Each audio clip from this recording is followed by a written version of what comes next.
নমস্কার বন্ধুরা, moms magic কিচেনে আপনাদের সকলকে স্বাগত জানাই। আজ আমি নিয়ে চলে এসেছি নিরামিষ উপায়ে পেঁয়াজ রসুন ছাড়াই তৈরি অসম্ভব সুস্বাদু বেগুন বাহার। দেখুন উপকরণ দেখাচ্ছি আমি। বেগুনগুলো আমি এইভাবে চারফালি করে গোটা বেগুনটাকে কেটে নিয়েছি, ভেতরে পোকা আছে কিনা দেখে নিয়েছি। আর মশলার মধ্যে যাবে কালো সর্ষে, সাদা সর্ষে আর পোস্ত। এর সঙ্গে আমি 1 চামচ সাদা তিল মেশাবো।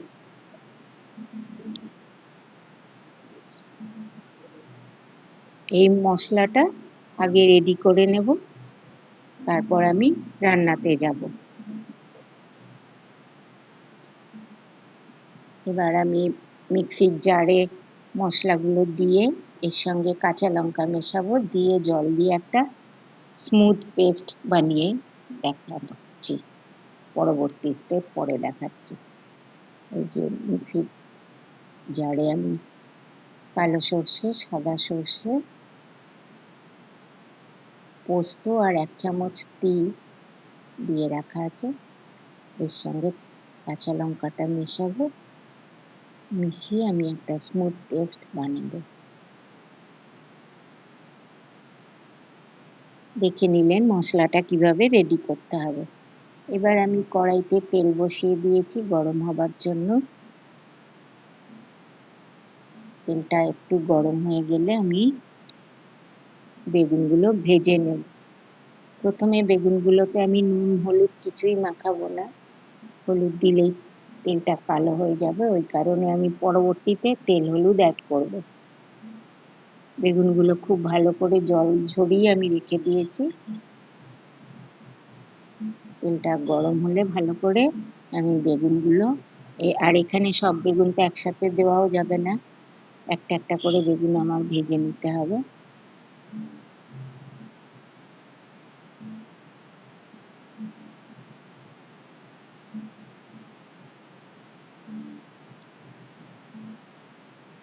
এবার আমি বেগুন তেলটা কড়ার চারপাশে ভালো করে লাগিয়ে নিলাম। এই অবস্থায় আমি একটা বেগুন প্রথমে ছেড়ে দিলাম।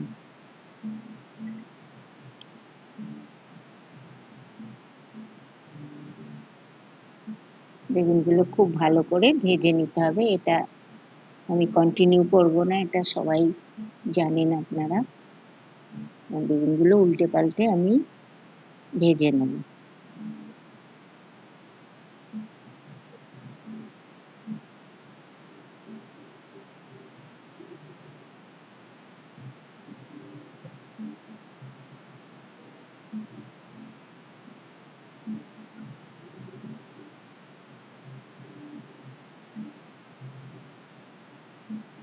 দেখুন কিছুক্ষণ পর নাড়াচাড়া করে এপাশ ওপাশ করে ভেজে নিয়েছি।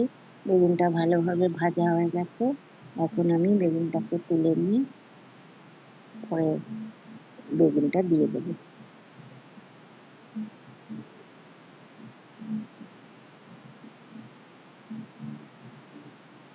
এই রান্নাটাতে বেগুনটা ভাজতেই যা সময় লাগে, তারপর আর বিশেষ সময় লাগে না। খুব কম সময়ে হয়ে যায়, কম উপকরণে অসম্ভব সুস্বাদু একটি রেসিপি তৈরি হবে।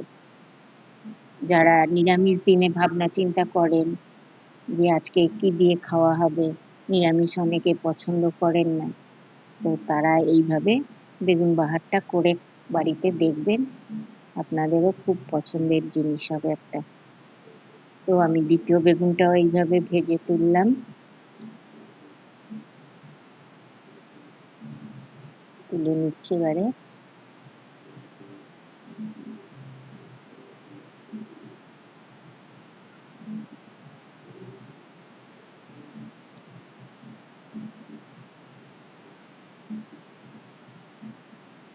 এবার আমি বাকি আর দুটো বেগুন আছে দিয়ে দিলাম।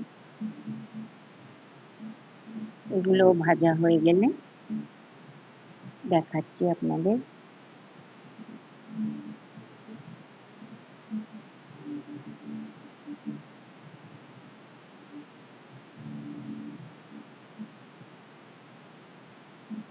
নিরামিষ দিনে এই ধরনের রেসিপিগুলো থাকলে ভাত বা রুটির সঙ্গে খেতে দারুণ লাগে।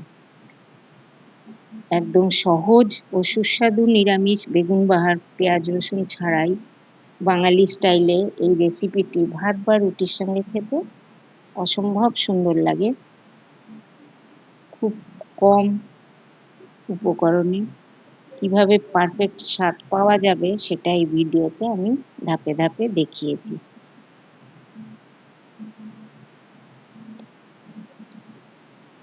আমি 4টে বেগুনি ভেজে তুলে নিলাম।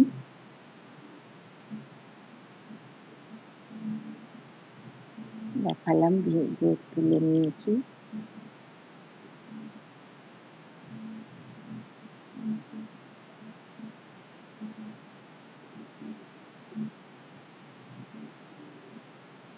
এই পর্যায়ে আমি অল্প কিছুটা তেল অ্যাড করলাম।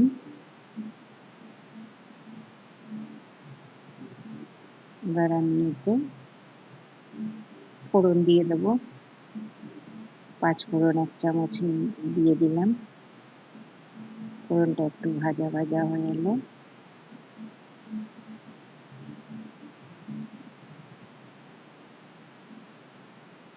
ভাজা হয়ে গেছে।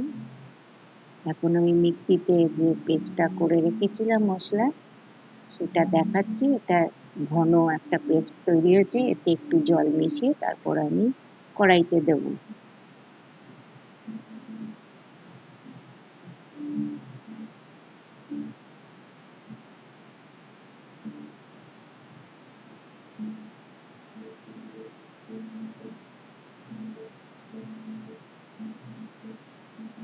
এবার আমি মশলার পেস্টটা তৈরি করে রেখেছিলাম দিয়ে দিলাম।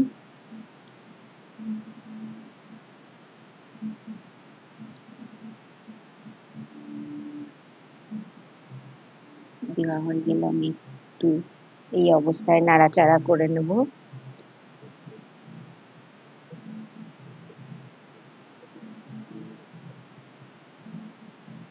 এখন আমি এতে হলুদ আর নুনটা অ্যাড করব।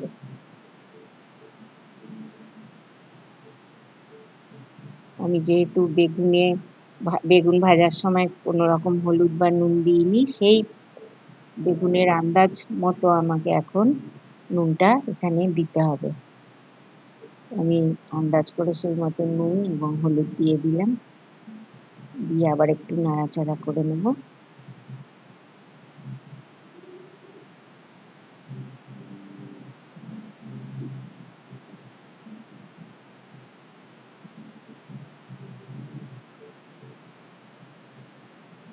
এর মধ্যে সর্ষে আছে যেহেতু খুব বেশি কিন্তু ভাজবেন না। অল্প একটু নাড়াচাড়া করে নিয়ে আমি পরিমাণ বুঝে জল দিয়ে দিলাম। একটু পাতলা ঝোল হবে না, সেই কারণে জলটা আন্দাজ করেই দিতে হবে। এবার একটু সামান্য ঝোলটা ফুটে উঠলে আমি এর মধ্যে বেগুনগুলো ছেড়ে দেবো।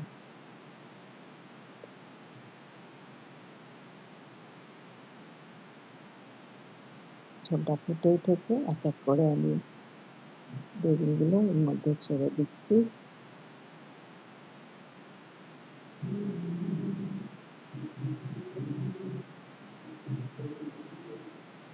এবার একটু খুব ভালো করে নাড়াচাড়া করে মশলাটা যাতে সমস্ত বেগুনের ভেতর চলে আসে সেইভাবে একটু নাড়াচাড়া করে ঝোলের মধ্যে ডুবিয়ে দিলাম। বেশিক্ষণ ফুটবে না, ঝোলটা একটু কমে এলেই আমার রেসিপি তৈরি হয়ে যাবে।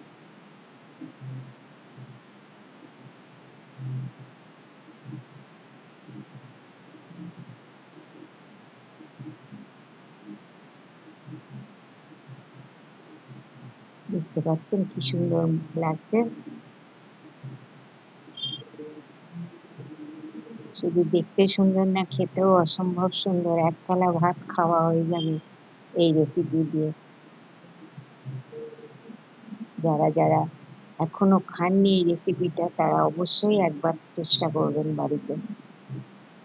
এবার কিছুটা ধনেপাতা কুচো করে রেখেছিলাম, সেটা দিয়ে দিলাম।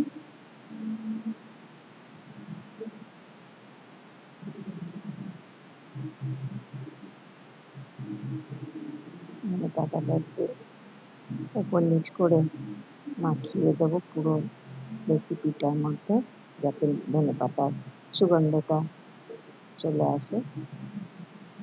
আপনারা যারা যারা ধনেপাতা পছন্দ না করেন তারা অ্যাভয়েড করবেন। নিরামিষ রান্নাতে একটু ধনেপাতা দিলে ভালো লাগে। ফাইনাল লুক দেখাচ্ছি, পরবর্তী ভিডিও নিয়ে আসছি খুব শীঘ্রই।